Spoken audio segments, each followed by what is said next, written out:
The one thing that I was super nervous about was going carnivore and having what Joe Rogan calls disaster pants. I was so nervous about this. In today's video, I'm sharing all about how to not experience disaster pants and how to successfully begin your journey into carnivore. Let's get into it.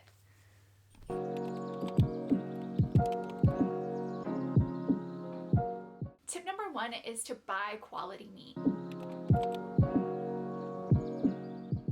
I think this is really important to consider since it will be the only thing that you're feeding yourself. It's really important to get it pasture raised and preferably grass-fed and grass-finished. That way you're not introducing grains into your system by way of the cow eating them. A lot of people corn finish their cows. That way they plump up really big at the very end right before they're butchered. And although I'm sure it's nice to have a chunky cow, it's much better for your system to not have those things introduced. One thing that I have found really interesting through my health journey is that both my husband and his father have a stronger reaction to having corn than to having wheat. So I think that's really interesting, the types of processes that corn has been through and all the GMOs and everything like that, that in some way that causes more of an issue. And it might not be something that you realize right offhand, but I think once you have that high quality meat and you're able to get rid of corn completely, you may notice a difference. Now, one thing that I want to bring up is that it may be really hard to find high quality meat in your area. I know that in my area it's almost non-existent. There are some places that you can buy a half a cow or a quarter of a cow, but if you don't have the storage space for it like we don't, you can purchase them from either Butcher Box, which is who we initially started going through to get high quality meats. You can also get fish from there.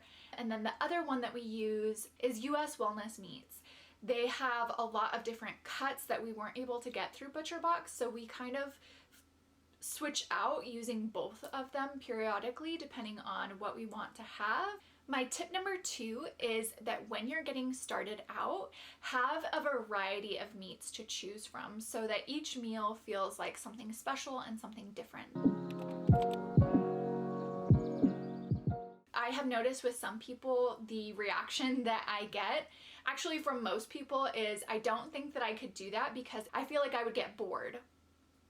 The one thing that I will say about being carnivore is that although sometimes other things sound good, particularly when other people are eating them, I always feel satisfied when I'm done eating the meat.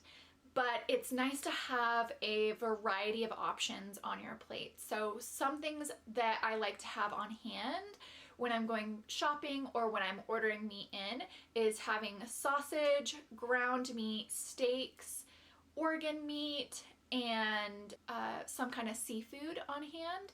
I also like to keep my fridge stocked with eggs, half of them hard-boiled and half of them normal. And that way I can really play around with the types of meals that I'm having and it doesn't feel stagnant. It doesn't feel like I'm having the same thing every single day, but I'm having a wide variety of things so that my palate always feels like I'm having something different. That leads into my tip number three, which is to have a quick snack option in case you get hungry. This way you have something that is going to satisfy you in those moments and you're not going to stray off track.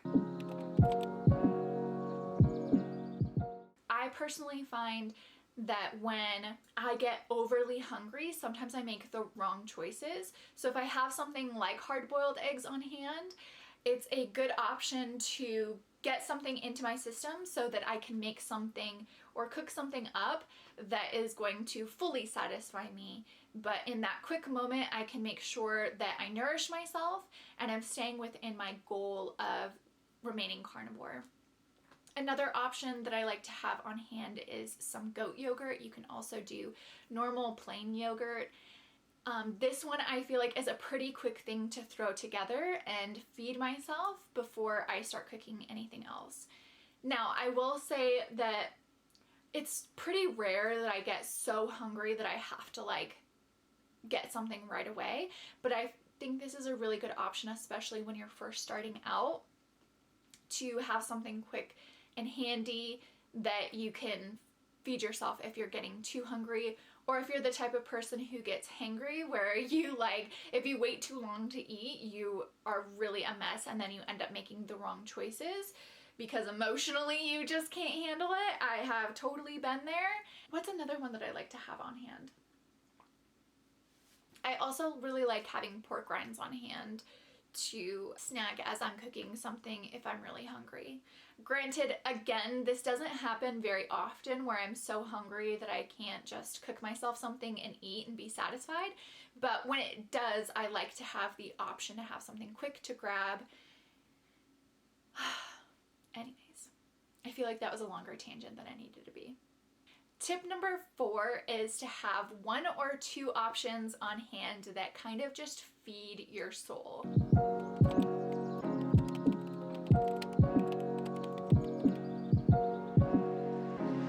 When I first was starting going carnivore, I just really wanted to feel like I was getting in alignment with being carnivore, but also still kind of like had something to partake in while other people were having things that may have normally been my go-to treat, like my go-to cheat kind of meal.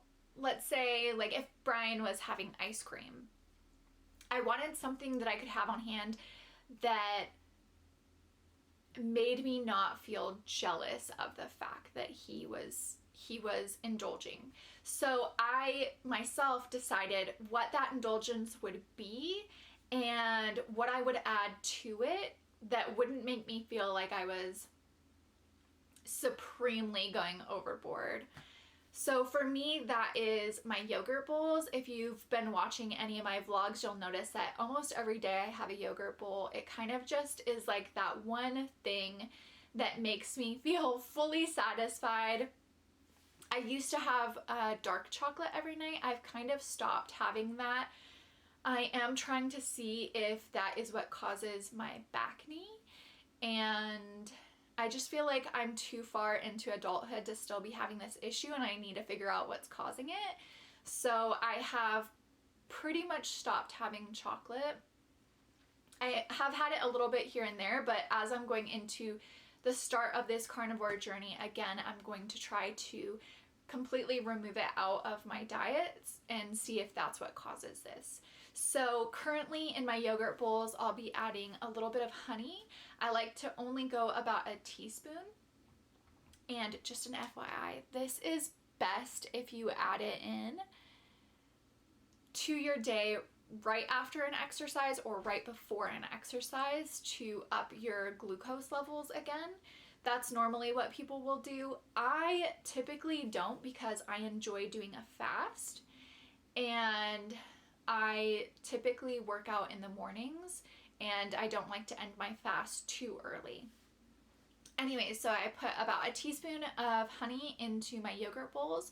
I also put a little bit of coconut flakes. And what else do I add? Did I add anything else? Lately, I think I've just been doing that. Sometimes I'll add a little bit of cacao nibs, but like I said, as I'm going into this new carnivore journey, I am going to cut those out for now and just kind of see what happens. Sometimes I tap a little bit of cinnamon on there, just to add a little extra flavor. The other indulgence that I like to have is rice once a week with a meal.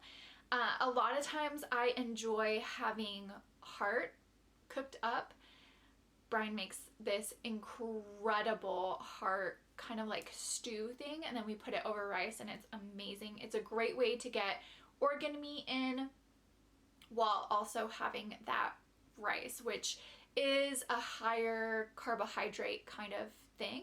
So that's why I only like to do it once a week. But as Paul Saladino has mentioned, that rice is super low in toxicity, so is coconut. That's why it's part of what I add into my yogurt bowl.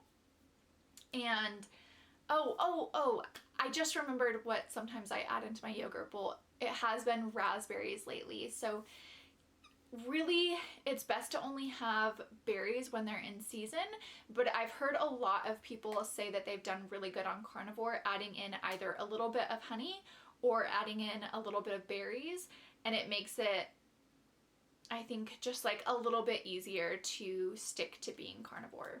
Tip number 5 is probably my biggest tip ever. I actually learned this from reading Paul Saladino's book. The one thing that I was super nervous about was going carnivore and having what Joe Rogan calls disaster pants. I was so nervous about this. And then we read Paul Saladino's book, and it mentioned that if you're worried about this happening, then you can have avocado in your diet and it will totally omit having this issue, especially when you're first starting out, and then eventually you can cut out avocado if you want to. Because it is not the season here to have really good avocados, it's actually, since moving to Washington, we've found that it's actually really hard to get a good avocado even in the summertime, which is really sad. But a good option that we have, and you can get it anywhere around the world, is guacamole. So that like pre-made guacamole. What I recommend doing is getting just where it's like purely mashed avocados and doesn't have any of the other stuff in it, because you're not really supposed to have those other things. So I like to add avocado into my diet, especially when first starting out. I like having it with pork rinds, including it on the side of a dish, or putting it in between a sausage patty, some guacamole, and some eggs. That is super good too. Those are my 5 tips for becoming carnivore for beginners. I hope you guys enjoyed this video. If you use any of these tips, please comment down below and let me know how it worked out for you. I'd love to hear, and hope to see you guys next time. Bye!